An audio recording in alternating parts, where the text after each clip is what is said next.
Hey guys, this is Josh F151 Tech back with another video. In this video, I'm actually going to be going over my updated setup that I actually have for the T-Mobile 5G home internet. So let's actually get into this video. So for those of you that don't know, I actually have Metro by T-Mobile in this gateway now. I actually have a third-party gateway slash modem. It's actually called a Chester Cheetah version 2 gateway slash modem. That actually allows band locking. It allows tower locking. It allows network mode switching. VPN, all that kind of stuff. Changing APN settings, TTL settings. AT commands, all that kind of stuff. So long story short, I actually have a Metro by T-Mobile tablet SIM card in there that I actually revised or spoofed. I actually revised the IMEI number from this tablet over here to be able to actually use it in my Chester Cheetah version 2 gateway slash modem. So it's actually only $20 a month, and I'm currently testing that out, to see how well it works. It's unlimited everything, basically unlimited data. That's basically all you need for home internet. But it's unlimited, unlimited data. So I'm testing that out more thoroughly, so that's the, long story short. I have more videos on my channel talking about that, if you want to know more about it, but that's not really what this video is actually about. This video is actually about my setup, and talking to the Chester Tech Repairs guy about the setup that I currently have. So for those of you that don't know, this has been my setup, since I've had, the default, T-Mobile 5G home internet. I had the default gateways from T-Mobile, the stock, T-Mobile 5G home internet gateways. I had like 3 of them. I actually have one sitting over there, if you guys can see it over there. But now I have a third-party gateway slash modem that allows, all that stuff that I talked about. So basically, this is my setup up here, but I wanted to let you guys know, that I actually kind of added on to my setup with recommendations from the Chester Tech Repairs guy.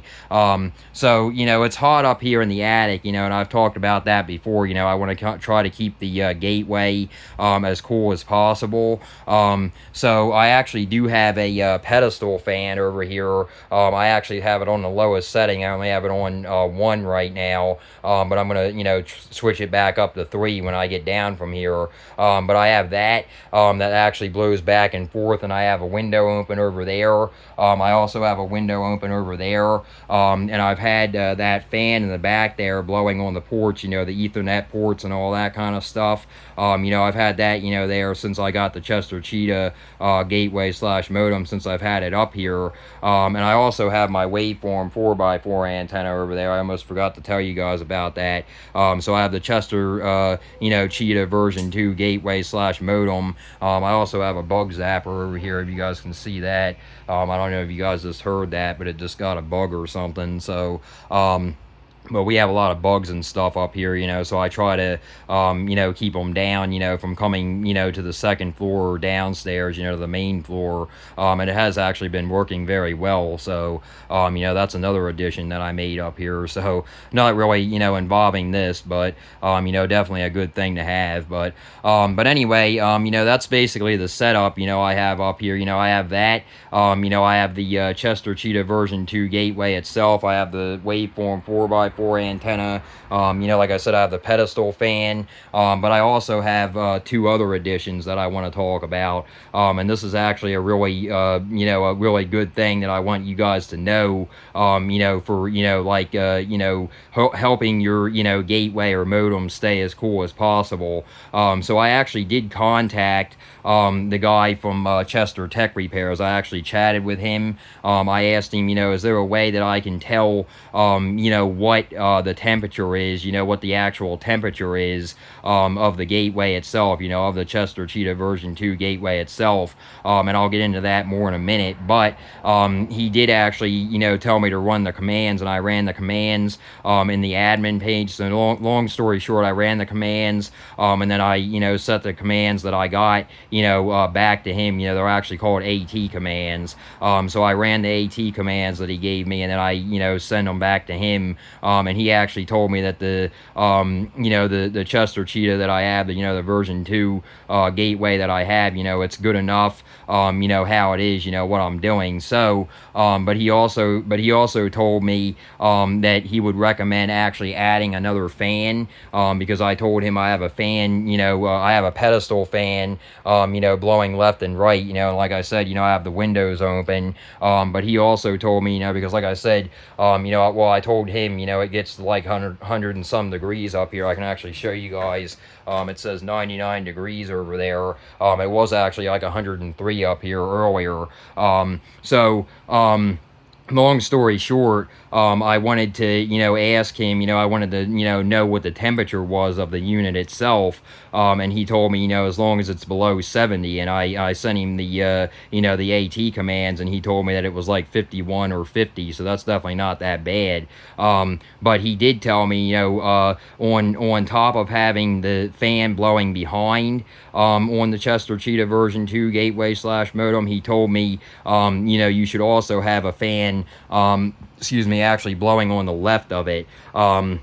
And the reason that he told me that, and I actually do have a fan blowing on the left of it now, as you can see, that's like a cooling fan. That's actually an actual cooling fan, unlike the one behind it. That's just a regular, small fan, that I got at the dollar store. But, it does the purpose, it still, blows, a really, good amount of air. So I'm not, really that worried about it. It's still helping out. But that's actually blowing this way, so that's a good thing. It's blowing actually over it, toward me, so it's, keeping all of this up here cool. And then I have the fan over here to the left of me, where the actual SIM card trays are. And like I said, I did actually have the T-Mobile 5G home internet, the actual T-Mobile 5G home internet SIM card in there. This can actually take 2 SIM cards, but now I actually have only the Metro by T-Mobile SIM card in there from the tablet. Like I said, I spoofed the IMEI, of the tablet, and now I'm using that, for my, 5G home internet. So far it has been actually working out pretty good, but, like I said, I'm going to be doing thorough testing with it before I make a decision.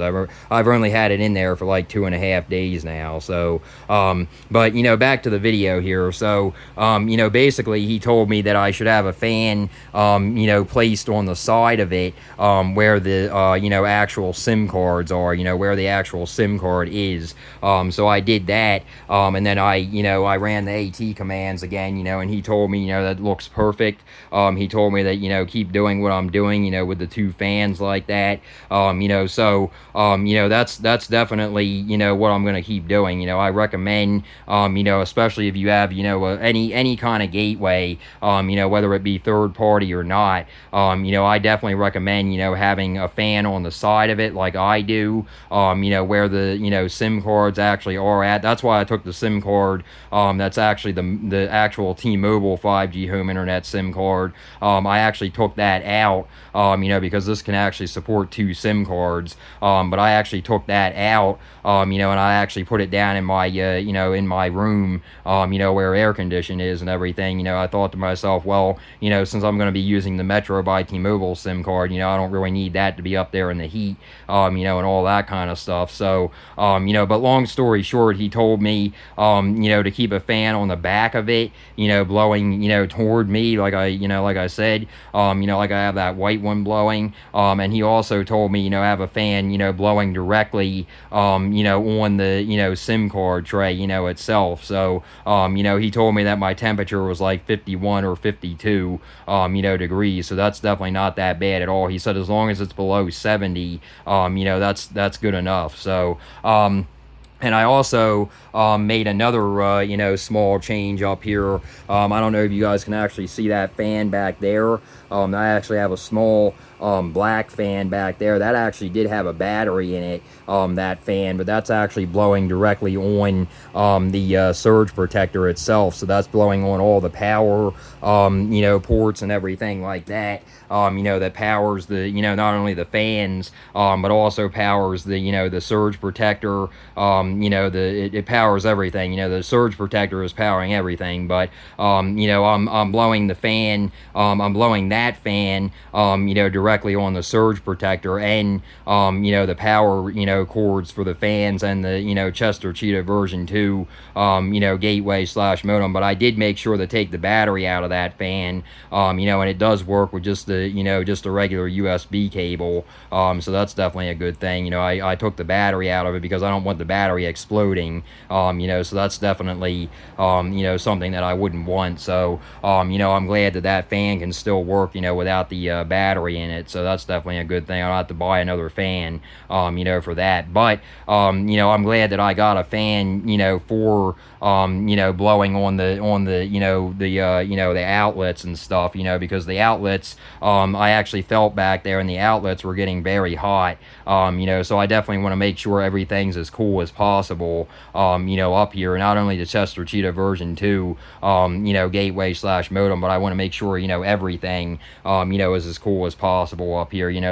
The gateway itself, the SIM card tray, the surge protector itself, the power cords, basically everything. So I'm definitely glad that I was able to use that fan, that I already had, without a battery in it. So that's definitely a good thing. So, so I basically have everything, up here as cool as possible. That's basically what I'm trying to stress to you guys, that if you have, a setup like I do up here, you definitely want to make sure, that you have everything as cool as possible. Even the, even the power cords and stuff, even the, surge protector, you would most likely want to have a fan blowing on that, because there's a lot of heat, that comes from, the electricity, itself, the electricity itself, the power cords, the Ethernet ports, stuff like that. There's a lot of heat that comes from that.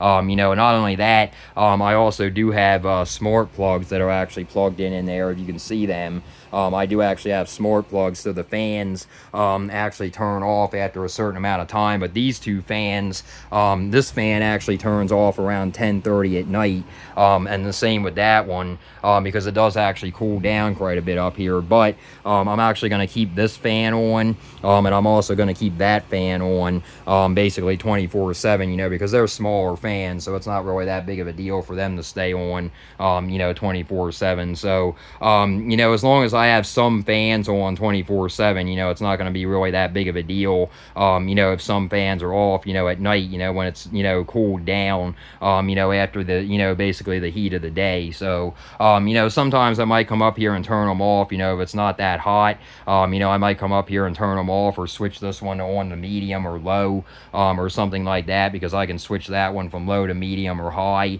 But, for right now, I'm obviously going to leave it on high, with the heat of the day and everything. But, so, long story short, I'm basically, stressing, to you guys, if you have a setup like I do, it's definitely a good idea to keep everything, up here as cool as possible, especially the electrical outlets and stuff like that. I thought about that more, and I thought to myself, I went back there, and I felt the, I actually unplugged something back there one day, actually today earlier. I actually unplugged something back there, and I felt it, and I was like, man, that's really warm. And I was like, maybe I should put a fan, blowing directly on the power outlets and the, surge protector itself. So I did, I looked for a fan, and, lo and behold, luckily I had one, because like I said, I'm unemployed right now, and I'm getting, unemployment, and I'm trying to save my money, from unemployment and everything, and get driving and everything.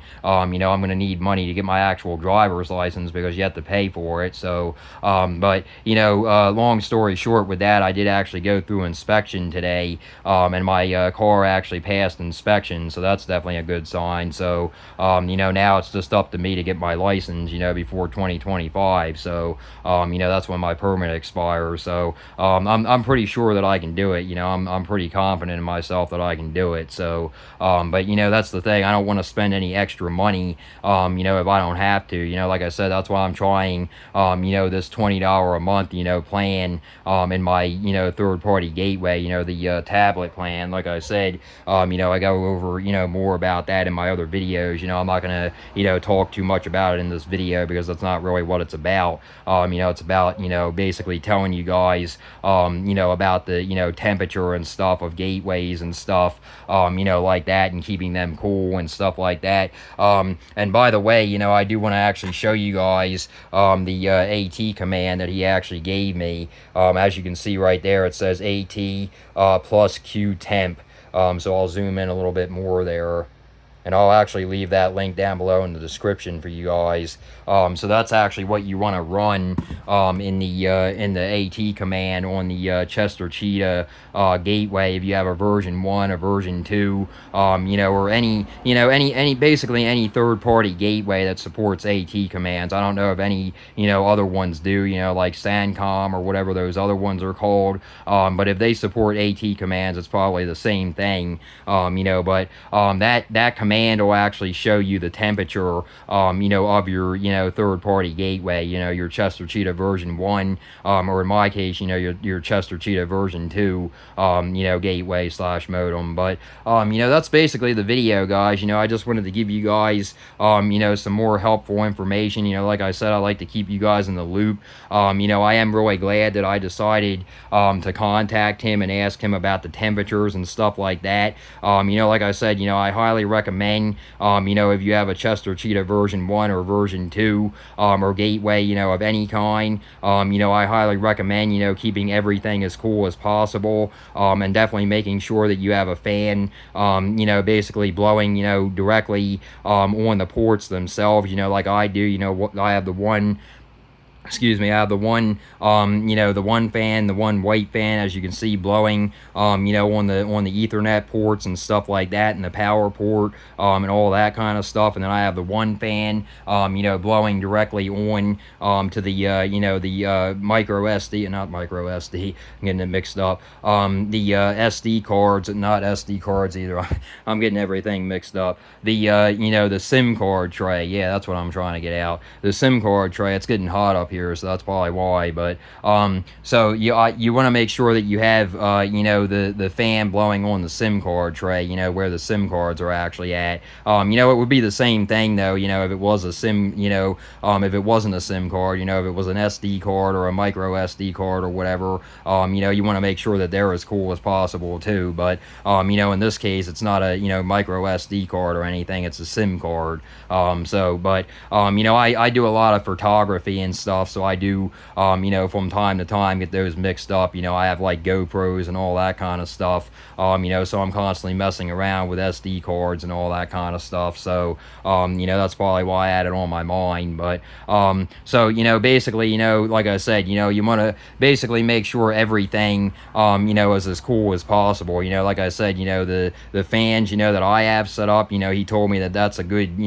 setup. I showed him a picture of it, and he told me, that's a really good setup, with the setup that I have, the fans, not only blowing on the, the SIM cards, or the SIM card tray, but also the fan blowing on the back, in the Ethernet ports and everything like that, the power cord, the power port, everything like that. And then I also have that other fan, like I said back there, that other black fan back there that's actually blowing on the, the surge protector itself, and the, the smart plugs and all that kind of stuff, because they do actually get warm, those smart plugs. I've noticed that too, before when I was messing with them, they seem to get warm too. So it's definitely a good idea, to have, a fan blowing on them, if you have a setup like I do. And then I also have the windows open, like I said, both of those windows open, and this fan blowing, from left to right. When I get down from here, I'm going to put it on, number 3, as high as it can go.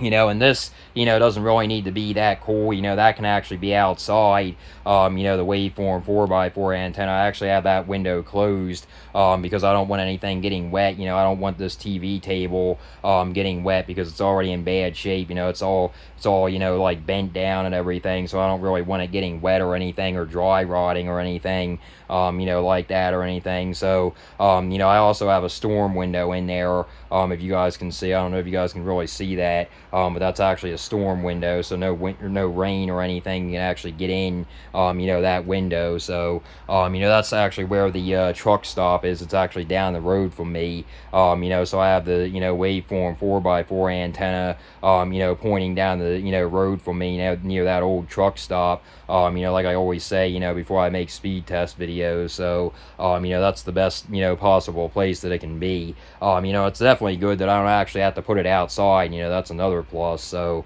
but anyway, yeah, guys, that's basically the video. Like I said, I will leave the link down below in the description. Well, not the link. I'll leave the AT command down below in the description. I don't really have anything to link down below in the description. Unless I could actually link the the Chester Tech Repairs website. If you guys want to talk to him or whatever, he has a messaging thing on there to where you can actually chat with him, and he does really get back to you fast. Like I've said before, he's a really good guy. He really knows his stuff. So he has his own company and everything, so he must know his stuff. So but like I said, I've never had any problems with him. If I have problems or something, I'll message him. I've messaged him late at night sometimes, like 12 or 1 in the morning. And he'll message me back and say, oh, you need to do this, you need to do that, or you don't need to do this, or you don't need to do that. So he's very helpful. So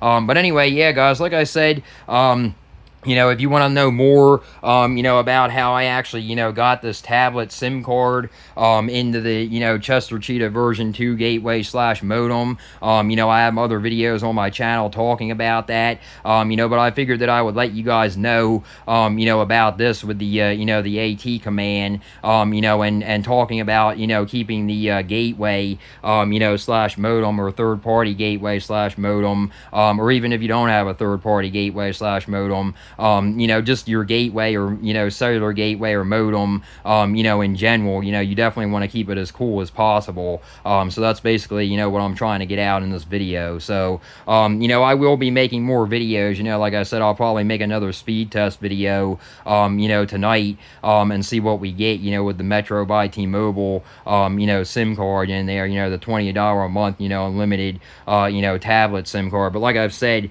in my other videos, you can't do that, unless you have a third-party gateway. It's not going to be possible, with stock, equipment. It's not going to be possible with stock T-Mobile, gateways, or stock Verizon gateways, or stock AT&T gateways. It's going to have to be, a third-party gateway, like I have, or another brand or something like that, that actually allows, IMEI, spoofing or revising, to make it think that you're actually using a tablet, even though you're not, like I'm doing. I'm actually using it as my 5G home internet, but like I said, I am going to be doing, much further and much thorough testing, before I actually, cancel out, the actual T-Mobile 5G home internet. So, but anyway, like I said, I will be making more, speed test videos, so definitely stick around for that. But like I said, if you guys like this video, please like and subscribe, and until next time, guys.